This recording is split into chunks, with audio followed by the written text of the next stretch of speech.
ITI DK sir YouTube channel पर आप सभी प्रशिक्षणार्थियों का हार्दिक स्वागत है।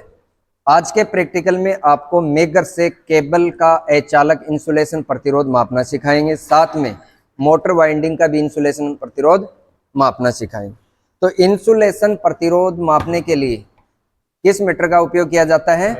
मेगर का। ये अपने पास डिजिटल मेगर। इसके अंदर ये तो होती है इसकी स्केल, ये होता है इसका पुश बटन स्विच, ये होता है सेलेक्टर स्विच। कई बार स्केल पैमाना आगे पीछे हो जाता है तो उसको सेट कर लेते हैं। दो होते हैं, एक पॉजिटिव और एक नेगेटिव टर्मिनल पिन। ठीक है, इसमें अपन लगाते हैं लीड। ठीक, अब पहले तो आपको इंसुलेशन प्रतिरोध मापने से पहले इसको टेस्टिंग करना होगा कि ये सही है या नहीं, कार्य कर रहा है कि नहीं कर रहा है। ये हमेशा इंसुलेशन प्रतिरोध मापता है मेगा ओम में। ठीक है, मेगा ओम में अर्थ टेस्टर मापता है ओम में, और ये मेगा ओम में। हमेशा ये अचालक का इंसुलेशन प्रतिरोध होना चाहिए अनंत। ठीक है, तो पहले चेक करने की विधि क्या है, इसको पकड़ो,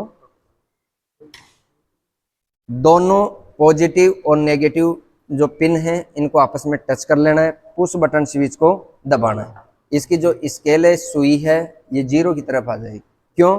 क्योंकि इसमें किसी प्रकार का कोई रेजिस्टेंस नहीं जुड़ा है, सर्किट पूरा हो रहा है। ठीक है, आप जब चेक करते हो तो दोनों पिन को छूना नहीं है, क्योंकि ये 500 वोल्टेज जनरेट करता है, तो एक झटका सा महसूस करेगा आपको सप्लाई का। ठीक है, अब अपने पास केबल है, ये कितने कोर केबल है? चार कोर, आर वाई और बी, ये तीन तो है फेज के, और जो ब्लैक है ये न्यूट्रल का। ये मान लो कि अंडरग्राउंड कोई केबल है, आपको इसका इंसुलेशन, इसमें इसकी जो कोर है ये अंदर से शॉर्ट सर्किट है या नहीं है, तो इसका इंसुलेशन प्रतिरोध मापकर आप क्या करोगे? टेस्टिंग करोगे। तो आपको इंसुलेशन प्रतिरोध कैसे मापना है? किसी भी कोर पर, इसमें 4 कोर हैं, एक कोर, और एक बार तो आपको जो मेन इसका इंसुलेशन होता है, बाहर का कवर होता है, उस पर लगाना है, पुश बटन स्विच को दबाना। कितना? अनंत आ रहा है। और क्या आना चाहिए? अनंत ही आना चाहिए, 0 नहीं आना चाहिए, नहीं आपका इंसुलेशन प्रतिरोध वीक है, ये केबल में काम में लेने योग्य नहीं। उसके बाद में अगर केबल आर्मड है तो एक सिरा तो आपको लगाना है अचालक सिरे पर, आर्मड पर, एक लगाना है चालक पर। अगर कोई चालक अंदर से कट होकर उसे आर्मड को छुएगा तो यहाँ दिखा देगा इसका प्रतिरोध क्या आएगा? 0 है। तो मान लो ये आर्मड है तो आर्मड के ऊपर और दूसरा चालक के ऊपर लगा दिया। अब अपन करेंगे मेगर की सहायता से सिंगल फेज इंडक्शन मोटर की वाइंडिंग का अचालक रेजिस्टेंस चेक कि कितना इसमें रेजिस्टेंस है ना। इसमें रेजिस्टेंस का एक्यूरेट मान नहीं दिखा था। अचालक का रेजिस्टेंस का मतलब कहता हूँ 0 और के अनंत, दो ही समझ में आता है ना। तो पहले तो आपको कोई भी मोटर, चाहे सिंगल फेज हो चाहे 3 फेज हो, 3 फेज में 3 वाइंडिंग आएंगी, सिंगल फेज में 2 वाइंडिंग। तो 2 वाइंडिंग आपको देख लेना है, यह इसमें 2 वाइंडिंग है, एक तो रनिंग और एक स्टार्टिंग।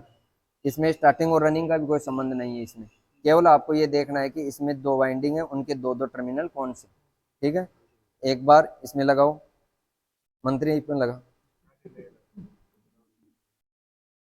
अब से भी दबाओ, 0 आ रहा है। कहने का मतलब एक वाइंडिंग का है, लेकिन शॉर्ट सर्किट चेक करने के लिए आपको दूसरी वाइंडिंग का एक टर्मिनल लगा के दबाना है। तो इसमें अनंत है, तो इसका मतलब ये 2 वाइंडिंग, ये 2 सिरे एक वाइंडिंग के हो गए। इसके बाद में इस पे लगाते हैं, इसमें 0।